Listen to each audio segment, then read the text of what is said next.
Good morning, everyone. Today we start with the new lesson in physics, that is motion. And you had learned about different motion in earlier classes, and there are different types of motion, and we see different types of motion around us. And some objects are constituting circular motion. Some are moving straight line. We call that motion as rectilinear motion. And some objects are in rotational motion, and some of the objects are making periodic motion. So these are the different types of motion. You have already studied all these types of motion in earlier classes. Circular means an object is moving in a circular manner. Straight line means it is moving in a straight path. Rotation means an object is rotating around some other object. Periodic means that object is repeatedly or it is continuing periodically, that is periodic motion. So these are the different types of motion around us. So let me ask you one question. What is motion? When an object is said to be in motion, what is a condition to say one object is in motion? Can you? Yes. Motion of an object or an object is said to be in motion, only the position of the object is keep on changing. So there should be some difference in the position of object at each interval. If there is no change in the position, we say that that object is not moving or non-moving object, or the object is at rest. So position of the object is changing, then we say that object is in motion. Here one example, here is an object or a ball is at rest. A is the location or point or the position of the object, and this object start rolling. So this is the latest position of the object. B is the latest position of the object, and here the position of the object is changing, or it changes with the time when it rolls from the point A to B. It's keep on moving. So this is not the final position. So I can say that the object is keep changing its position. So the object is in motion. Okay. So whenever an object is in, the position of the object is changing, we say that that object is in motion. Whenever an object is at stationary or the position is fixed, we say that that object is at rest.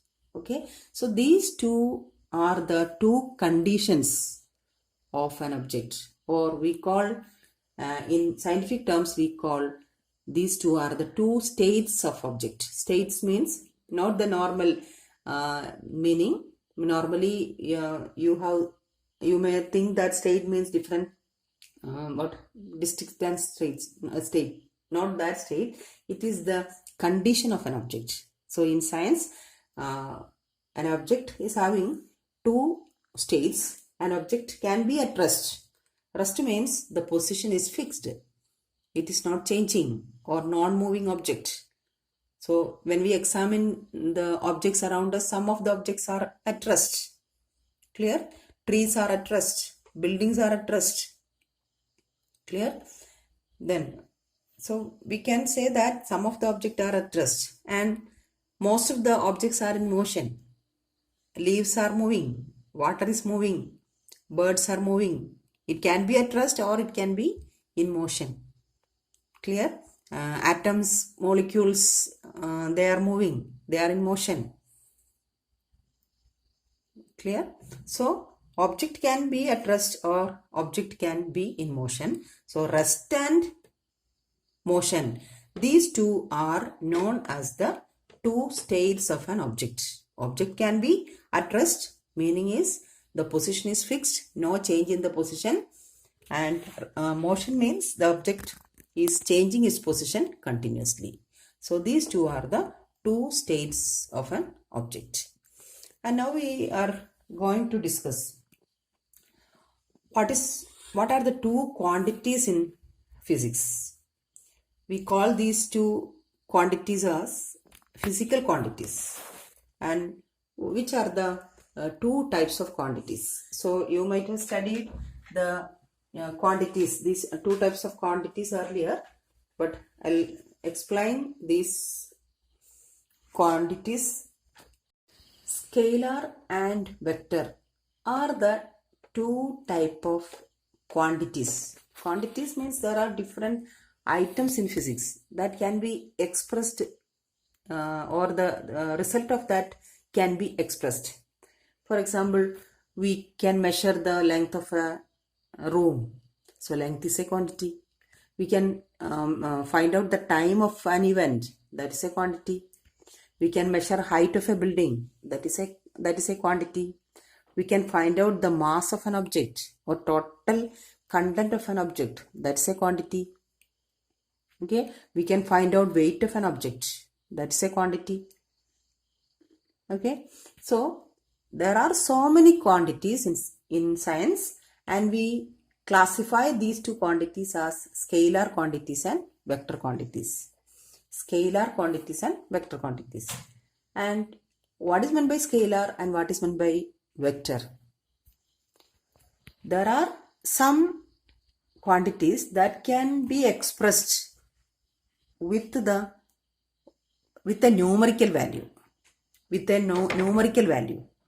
We call that type of quantities as scalar quantities. And what is the numerical value of an object? For example, time. We are measuring time. Time is a quantity. It can be measured. We can express the result. Suppose in a you are measuring the time taken by you when you start from home and the time taken to reach at school. So suppose it is 15.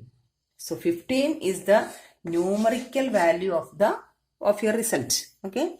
So this is a quantity. Its numerical value is 15, and we should write a unit with that. If it is 15 minutes, we should express the result with the unit. So 15 is the magnitude of this quantity time, and minute stands for its unit. So this statement is having three parts. This is a physical quantity. This is the magnitude or numerical value of the quantity, and minute stands for its unit. Then distance or a length. You are measuring the length of the class and you are writing length of the classroom is equal to 10 meters. So what is this? Length is another physical quantity, and the measurement result is 10, or magnitude of length is 10, and the unit we used to express the quantity is meter.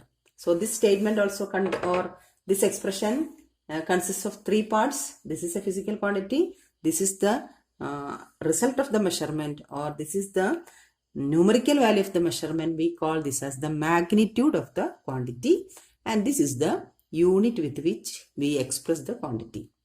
So physical quantity, numerical value or magnitude, unit. Other physical quantity, numerical value or result with unit. Okay. So like this, we can express the result of any measurement with the help of a unit as well as its magnitude. So these quantities are having magnitude. So normally we must write the unit with that. So we are not giving more stress for the unit. So magnitude. So scalar quantities are quantities. Its meaning is complete by writing the magnitude of that. So scalar quantities are quantities which can be described only with the magnitude. Only the magnitude of the quantity is enough to make its meaning complete. Okay. So we call that as scalar quantities. So time is a scalar quantity. Length is a scalar quantity. Distance is a scalar quantity, because these all quantities can be expressed by with the help of its magnitude or numerical value. Okay. So this is the definition. Scalar quantities are quantities which can be described with the help of its magnitude only. Okay, so these are the examples for that type of quantities. And next we come to this, come to the other type of quantity. They are vector quantity. Vector quantity means the quantities, they are also physical quantities, but its meaning is complete by using magnitude as well as the direction of that. So that will have another part, that is the direction of movement of these type of objects. So it should be mentioned, it should be specified with the magnitude. Scalar quantity, we don't want to specify its direction. Time, no direction. Wherever we go, the time taken is 15 minutes. From wherever we start, the time taken to reach the school is 15. We are not specifying its direction. And length. 10 is the length of the room. So we don't want to mention towards left side or towards the right side. With this magnitude, the meaning is complete. But vector quantities are quantities. We should specify magnitude or numerical value as well as the direction of that quantity. Okay, and for example, you might have studied velocity. Velocity is the speed in a particular direction. If a car is moving with a velocity means it is a speed of an object or speed of the car in a particular direction, towards east, towards west, towards north, or towards south. Okay, that type of quantities are called vector quantity. So we can write the example, velocity is a vector quantity. Velocity is the change in speed with respect to time, and we should specify its direction also. So this is a vector quantity. So suppose 5 is the velocity or change in speed, we write 5 is the magnitude of the this quantity, or this is the numerical value, and unit is meter per second, and with this we should write towards north. So this is the correct form of expressing a physical quantity. Velocity is a physical quantity, 5 is the numerical value, meter per second stands for its unit, and towards north is the direction. So we should specify direction in which the object is moving with the increase in speed. So this is a vector quantity. Okay, so vector quantities are quantities which can be described with the magnitude, or magnitude in the sense it is the mathematical value or numerical value and the direction, or magnitude as well as direction. The quantities which can be described with magnitude and direction are called vector quantities. So these two are the two different types of quantities. Scalar quantity, quantities which can be expressed, or the meaning of these quantities are complete only with the magnitude, and vector quantities are quantities which can be expressed with magnitude as well as direction. So these two are the two main types of quantities in physics, or quantities in science. We call this as physical quantities. So velocity is a physical quantity. Then displacement is another quantity. Displacement is another vector quantity. Okay, so that is also a distance with a direction. Displacement is a distance with a particular direction. So these are the two different types of quantities in physics. Okay, all the other quantities can be all the other quantities will be coming under any of these physical type of quantity. Either it will be a scalar quantity or it will come under the vector group. So these are the two main classification of all the physical quantities in science. Okay, now we discuss one more small point. One more small point, that is the... Okay, now let us learn about two different physical quantities. First one is the distance and second one is the displacement. What is the difference between? And when we hear these two words, these two will have almost same meaning, but in science or physics, these two terms are having different meaning. So distance is not equal to displacement.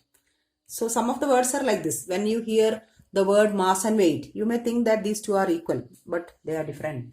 And same way, these two are different. Distance and displacement, sometimes we use this with the same meaning, but when we describe about these two quantities are having different meaning. Okay. So first of all, let me discuss what is a distance. What is a distance? Distance is a length. Distance from here to Calcutta, that is a length. Distance from our school to 54th mile, that is a distance, or that is a length. Okay, the distance from here to your house, that is a length. Okay, so distance means it is a length. Alright, if an object is moving, we define distance is the length covered by the object or length traveled by the object. Suppose a car is moving from our school to town. If it is 2 kilometers, we say that the length covered by the car is equal to 2 kilometers. Okay, and distance from here to Calicut, if it is 85, we say the length covered or length between our point, starting point and Calicut is equal to 85 or 90. Like that, the length is the distance, or we define this term, that is distance is defined as the length covered by an object. And with that, we don't want to specify the direction. So distance from here to Meenangadi town is 2 kilometers. We are not expressing or we are not mentioning the direction. Okay, that with the magnitude it is understood, the direction also. So we call this as a scalar quantity because we need only magnitude to make its meaning complete. We don't want to specify towards north or towards left. We just measure the distance from here to Meenangadi town. We can measure it and we will write. So we don't want to specify the direction. You can measure either from Meenangadi town to Anne's school or from Anne's school to Meenangadi town. So that will give you the same results. So you don't want to specify its direction.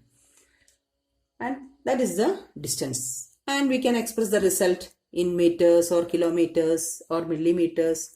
And normally the standard unit of distance is meter, and the long distances are if it is a particular distance, we can use or we can express that in kilometers. Okay, so normally the distance between two places, we use kilometer as the standard unit.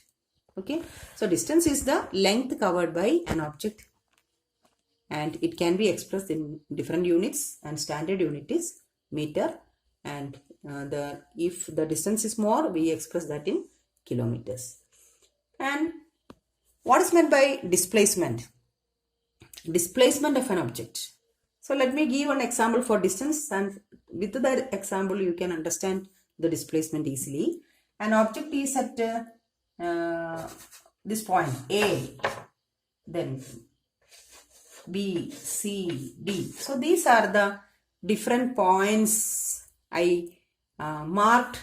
This is for the movement of an object. Now I am going to place an object at B, A. After some time, it should reach the point B, then it moves towards C, then it moves to D. So these are the different locations of movement of the object. So here it is starting from the point A. The object start moving. If suppose it is a car is moving from a starting point A, and after some time it reaches the point B, then it crosses the point B and it is moving towards C. Now car is at C, then finally reaches at the point D. And suppose the distance between or length between AB is equal to 1 kilometer and distance between B and C is 0.5 kilometers and distance between C and D is 2 kilometers. Then what is the total length covered by the car by taking a particular time? That is 1 kilometer plus 0.5 kilometer plus 2 kilometer. Or what is this? 1 plus 2, 3.5 kilometers. So this is the distance traveled or length covered by the object or this car in a particular time. So this is the scalar quantity, we don't want to specify to the left side or to the right side, because this meaning is understood. If a car started from the position B, the position A, it ends with the position D, and the distance traveled is equal to 3.5 kilometer. Here we don't want to express its direction. But what about the displacement? Is it same? Is it same as that of distance, or is it same as 3.5 if you are taking the same example for explaining this quantity displacement? No. So with the same activity, I'll explain what is it. So an object is at A. The object has to reach B after some time, then again another point C, and this is the final position D. So A to D. Clear? The object. Okay, now the object is, or the car is at A. It starts moving to the point B. It reaches C and finally D. Okay. And suppose that car is moving back to B. It traveled 3.5 kilometer to D. Then it traveled again 2 kilometer from D to C. Then 0.5 kilometer from C to B. This is the final position of the car now. This is the starting point and this is the final position of the car. Car reached again back to the point B. And what is the distance traveled? It reaches from A to D first, that is 3.5. Again it traveled a distance of 2 kilometers in reverse direction. Again a 0.5 kilometer for reaching from C to B. So what is the total length covered by the car between starting point and final point? That is 3.5 kilometers for reaching from A to D. Then 2 kilometers from reaching from D to C back. Then again a 0.5 kilometer for reaching from C to B. So total distance is equal to 3.5 plus 0.5. 4 plus 2, 6 kilometers is the total distance traveled. Okay, this is the total distance traveled in this direction, from right to left, left to right, then again back from right to left at the point B. This is the total distance traveled. And what is its displacement? So whenever we check the displacement of an object, we should check the starting and final positions only. The car is started from the point A. Finally, after covering a long distance in this towards the right direction and some distance in opposite direction, but what is the final point of the final position of the object or this car now? So this is the latest position, or this is the final position, and this distance is called the displacement. So displacement of the car is only 1 kilometer. Displacement is equal to 1 kilometer. And for finding displacement, we have to find only the length covered between starting point and final position.